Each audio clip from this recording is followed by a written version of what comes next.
अस्सलाम वालेकुम क्लास 4। उम्मीद करती हूँ कि आप सब खैरियत से होंगे। आज हम इंग्लिश वीक का काम करेंगे। यह हमारे पास चैप्टर है unit number 4 collecting things. How it is said, read these sentences. It is cold and wet in Murree, Murree में ठंड थी और गीलापन था। इमरान ने कहा। रिमार्क ताहिर ने किसको कहा? इमरान को। नेक्स्ट सेंटेंस है हमारे पास, have you seen my glasses Tim. Tim को कहा किसने? आस्क्ड कैटी ने कहा टिम को कि क्या तुमने मेरी ग्लासेस देखी थी। शट द डोर, दरवाजे को बंद करो। सलमान को कहा। किसने कहा? ऑर्डर्ड अजहर ने कहा। किसको? सलमान को। ये हमारे पास क्या है? ये हमारे पास है डायरेक्ट स्पीच। ठीक है, ये हम लोग डायरेक्ट स्पीच है। अब हमारे पास है these sentences show us the actual words of oath speaker, यानी कि हमें ये वो सेंटेंसेस हैं जो इन फर्स्ट पर्सन ने बोले हैं। हमने उसके कहे हुए अल्फाज में कोई चेंजिंग नहीं की, जिस तरह उसने बोला था ये उसी तरह लिखे हुए हैं। ठीक है, ओथ स्पीकर यानी बोलने वाला। The word are spoken by Tahir, Katie and Azhar. किसने बोले थे? ताहिर ने बोला था, कैटी ने बोला था और अजहर ने बोला था।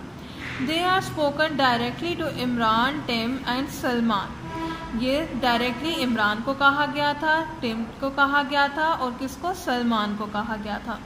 This is called direct speech. इन्हें क्या कहते हैं? Direct speech. और डायरेक्ट स्पीच जोन सी है वो सेमी कॉलन्स और कॉलन्स में जोन सा है उसको लिखा जाता है। ठीक है, नेक्स्ट हमारे पास है if we report to someone also what those people have said, यानी कि अगर हम कोई बात जोन सा है किसी और बंदे को बताएं लेकिन किसी और अल्फाज में we use our own words, यानी हम अपने अल्फाज इस्तेमाल करें लेकिन मतलब जोन सा है वो ही हो। ठीक है, the speech we use is called reported speech और इनडायरेक्ट स्पीच, यानी उसको हम रिपोर्टेड स्पीच भी कहते हैं और इनडायरेक्ट स्पीच भी कहते हैं। In indirect speech, we do not use the actual word of the speaker. हम indirect speech में जो बंदे ने बोले होते हैं अल्फाज, हम as it is वो लफ्ज़ यूज़ नहीं करते, हम अपनी wording यूज़ करते हैं। Here are these 3 sentences again. This time they are in indirect speech. अब ये हमारे पास 3 sentences हैं और ये किस में है? indirect speech में है। पहला हमारे पास है Tahir remarked to Imran that it was cold and wet in Murree. अब उसने ऊपर कहा था it was cold and wet in Murree, किसको कहा था? इमरान को। अब तीसरा बंदा क्या करे जब हमने इसे इनडायरेक्ट में किया? Tahir remarked to Imran that it was cold and wet in Murree. Second हमारे पास क्या है? Katie asked him whether he had shoes on her glasses, यानी कैटी से वो पूछ रहा है कैटी जोन सा है वो टिम से पूछ रही है कि तुमने क्या अपनी क्लासेस पहले देखी थी। थर्ड हमारे पास है Azhar ordered Salmoon to shut the doors. Azhar ने सलमून को कहा कि तुम दरवाज़ा बंद कर दो। ये हमने किस में कन्वर्ट कर दिया? इसको इनडायरेक्ट स्पीच में। ठीक है, अब आगे देखें। Many words change when we change direct speech into indirect speech, यानी काफ़ी ऐसे अल्फाज हैं जो डायरेक्ट स्पीच से इनडायरेक्ट स्पीच में कन्वर्ट करते वक्त चेंज हो जाते हैं। We report the what was said alter the speaker has spoken, यानी हम लोग वही बात करते हैं लेकिन अल्फाज का चुनाव अलग कर लेते हैं। So the tense use in usually the past tense, और इसमें पास्ट टेंस यूज होता है जब हम इनडायरेक्ट में इसको कन्वर्ट करते हैं। Here are some words, यहाँ पे कुछ वर्ड्स हैं जो डायरेक्ट से इनडायरेक्ट में चेंज हुए हैं। दिस दैट में चेंज हो जाता है, दो दीज दोज में चेंज हो जाता है, हियर देयर में चेंज हो जाता है, नाउ देन में चेंज हो जाता है, यस्टरडे द डे बिफोर में चेंज हो जाता है, टुमारो द नेक्स्ट डे में चेंज हो जाता है, next week the following week में चेंज हो जाता है, टुडे द डे में चेंज हो जाता है और टुनाइट द नाइट में चेंज हो जाता है। ठीक है, ये डायरेक्ट से इनडायरेक्ट स्पीच में हम इसे कन्वर्ट करते हैं। नीचे हमें उसने नोट दिया हुआ है कि प्रोनाउंस हम लोग ही, शी, आई और यू इस्तेमाल करते हैं और ये भी चेंज हो सकते हैं। ठीक है, अब हम अपनी एक्सरसाइज के क्वेश्चन शुरू करेंगे। देखें, हमारी एक्सरसाइज है change the sentences to indirect speech. हमने इन सेंटेंसेस को इनडायरेक्ट स्पीच में कन्वर्ट करना है। पहला हमारे पास क्या है, I am only 12 years old said the boy. लड़के ने कहा मैं सिर्फ 12 साल का हूँ। ठीक है, हमने अब इसको इनडायरेक्ट स्पीच में करना है। इनडायरेक्ट स्पीच में कैसे करेंगे, जब हम इसे इनडायरेक्ट में करेंगे तो आएगा the boy said that he was only 12 years old।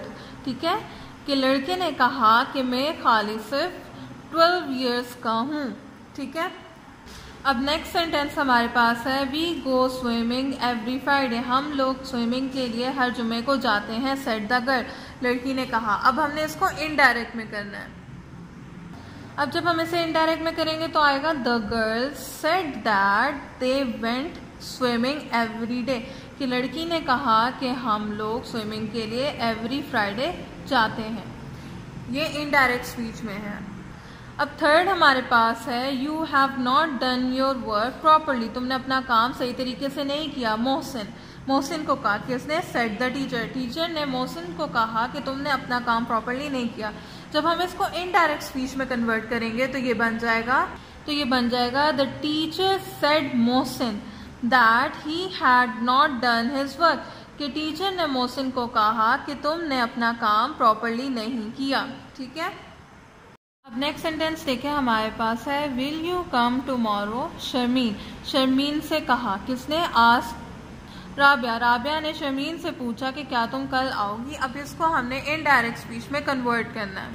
जब हम इसे इनडायरेक्ट में करेंगे तो आएगा Rabia asked Sharmin if she would come the next day, कि राबिया ने शर्मीन से कहा कि क्या तुम अगले दिन आओगी।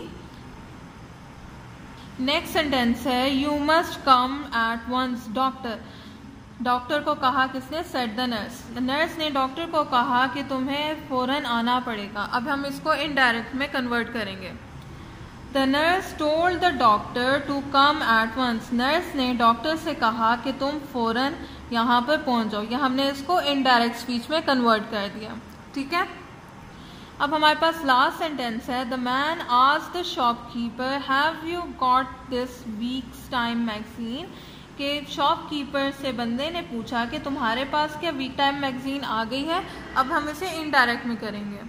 जब हमने इसे इनडायरेक्ट में किया तो हमारे पास आया the man asked the shopkeeper if he had that week time magazine, कि मैन ने शॉपकीपर से पूछा कि क्या तुम्हारे पास वीक टाइम मैगजीन आ गई है।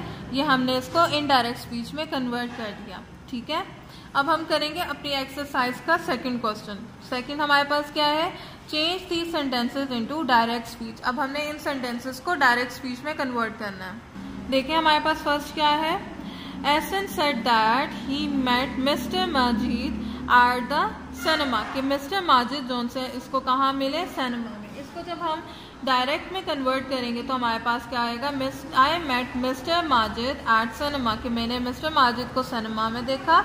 सेड एसन ने कहा। ये हम किस में लिखेंगे, कोमास में। ठीक है, तो ये हमने किस में कन्वर्ट कर दिया, इसको डायरेक्ट स्पीच में। सेकंड हमारे पास है Nida told Tasneem that she was going on holiday next year. Nida ने तस्नीम को कहा कि हम लोग नेक्स्ट वीक हॉलीडे के लिए जा रहे हैं। हम इसको कन्वर्ट करेंगे तो क्या बनेगा, I am going on holiday next year, कि मैं अगले दिन हॉलीडे के नेक्स्ट ईयर अगले साल हॉलीडे के लिए जा रही हूँ। तस्नीम को कहा, किसने, सेड नेदा ने कहा। इसको हम लिखेंगे कोमास में। ठीक है, फिर हमारे पास थर्ड आ जाता है the librarian asked the boy to take back their books, यानी कि लाइब्रेरियन ने लड़के को कहा कि तुम हमारी किताबें वापस ला दो। जब हम इसे करेंगे डायरेक्ट स्पीच में तो क्या आएगा, will you please bring your books back, कि क्या तुम अपनी किताबें वापस ला दोगे। आज द लाइब्रेरियन ने कहा। लाइब्रेरियन ने किसको कहा, बॉय को। इसको हम लिख देंगे कोमास में। लास्ट हमारे पास है Qadir said that he had bought a new laptop, के वो एक अपना नया लैपटॉप ले आया है। अब इसको डायरेक्ट में करेंगे, I have bought a new laptop said Qadir ने कहा। कि मैं अपना नया लैपटॉप ले आया हूँ। इसको हम लोग कोमास में लिखेंगे कि हम लोगों ने किस में किया, डायरेक्ट स्पीच में। अब स्टूडेंट्स, अब आप लोगों ने ये दोनों एक्सरसाइज कंप्लीट करनी है और इनको याद करना है, ठीक है। ओके क्लास, अब हम ये फर्स्ट वर्ड लिखेंगे आर्कियोलॉजी। पहली 2 मिड लाइन्स में लिखेंगे हम ए, फिर उसके बाद 2 मिड लाइन में आर, फिर सी मिड लाइन्स में, फिर एच हम शुरू की 3 लाइन्स में लिखेंगे, फिर उसके बाद ए, फिर ई लिखेंगे दोनों जो सा है मिड लाइन्स में, फिर ओ मिड की लाइन में लिखेंगे, और फिर एल शुरू की 3 लाइन्स में, फिर ओ, और फिर जी लास्ट 3 लाइन्स में, और फिर वाई। ये बन गया हमारा आर्कियोलॉजी। एक और दफ़ा देखें, पहले हम मिड की 2 लाइन्स में लिखेंगे ए, फिर आर मिड लाइन्स में, सी मिड लाइन्स में, एच हम शुरू की 3 लाइन्स में, फिर हम ए लिखेंगे दोनों मिड लाइन में, फिर ई लिखेंगे मिड लाइन्स में, ओ भी मिड लाइन में लिखेंगे, इसको ऊपर से कट करेंगे, और 3 लाइन्स में एल, फिर ओ, फिर जी लिखेंगे हम लास्ट 3 लाइन्स में, और फिर वाई। ये हमारे पास बन गया आर्कियोलॉजी। नेक्स्ट वर्ड देखें, अब ये हमारे पास बॉटनिस्ट। ये हम किस तरह लिखेंगे, पहले बी लिखेंगे फर्स्ट 3 लाइन्स में, फिर उसके बाद हम ओ करेंगे मिड की 2 लाइन्स में, फिर हम टी फर्स्ट 3 लाइन्स में, फिर ए मिड की लाइन्स में, एन भी मिड की लाइन्स में, आई भी, और फिर एस भी मिड की लाइन्स में, और टी फर्स्ट 3 लाइन्स में। और ये हमारे पास बन गया बॉटनिस्ट। अब इसको दोबारा देखें, B O T A N I S और टी, बॉटनिस्ट, ठीक है। अब ये थर्ड वर्ड है हमारे पास कैबिनेट। ये हम किस तरह लिखेंगे, पहले हम सी लिखेंगे मिड की लाइन्स में, फिर उसके बाद ए मिड की लाइन्स में, फिर बी फर्स्ट 3 लाइन्स में, फिर आई और एन और टी मिड की लाइन्स में, और टी हम लोग शुरू की 3 लाइन्स में लिखेंगे। कैबिनेट एक दफ़ा दोबारा देखें, C A B I N E T, cabinet. Class 5, अब आपने नेक्स्ट पेज बिल्कुल इसी तरह प्रिपेयर करना है। डेट लिखनी है, टॉपिक का नेम, चैप्टर का नेम लिखना है, और 8A वीक लिखना है। ये 3 वर्ड्स आपने लिखने हैं। पहला वर्ड हमारे पास है प्रिजर्विंग, नेक्स्ट है इंटरेस्टिंग, और थर्ड हमारे पास है हॉबी। ओके, अब हम पहला वर्ड लिखेंगे प्रिजर्विंग। पी हम लोग शुरू लास्ट की 3 लाइन्स में, फिर हम R E S E R V I और एन ये मिड की 3 लाइन्स में लिखेंगे, और जी लास्ट की 3 लाइन्स में। क्या बन गया, प्रिजर्विंग। इसको दोबारा देखें, P R E S E R V I N G, preserving. Next word हमारे पास है इंटरेस्टिंग। पहले हम लिखेंगे आई एन मिड की लाइन्स में, फिर टी शुरू की 3 लाइन्स में, फिर ई मिड की लाइन में, आर ई और एस मिड की लाइन्स में, टी हम शुरू की लाइन्स में लिखेंगे, फिर आई और एन मिड की लाइन्स में, और जी हम लास्ट की लाइन्स में लिखेंगे। क्या बन गया, इंटरेस्टिंग। एक दफ़ा दोबारा देखें इसे, I N T E R I E S T I N ji, interesting. अब ये हमारे पास लास्ट वर्ड है हॉबी। एच हम शुरू की 3 लाइन्स में लिखेंगे, ओ हम मिड की लाइन्स में लिखेंगे, डबल बी हम लिखेंगे दोनों मिड की लाइन में, और वाई लिखेंगे हम लोग लास्ट की 3 लाइन्स में। हमारे पास ये बन गया हॉबी। एक दफ़ा और देखें, H O B B Y, hobby. Okay class, अब ये आपके राइटिंग के वर्ड्स हैं। अब आपने इनको 5 टाइम्स करना है अपनी नीट कॉपीज़ पे, और काम अपने अपना कंप्लीट करना है, इसे लर्न भी करना है। आपको जो इससे पहले इंग्लिश बी का काम करवाया था वो भी आपने याद करना है, और नीट हैंड राइटिंग से आपने वो भी काम कंप्लीट करना है। अपना ख्याल रखिएगा। अल्लाह हाफ़िज़।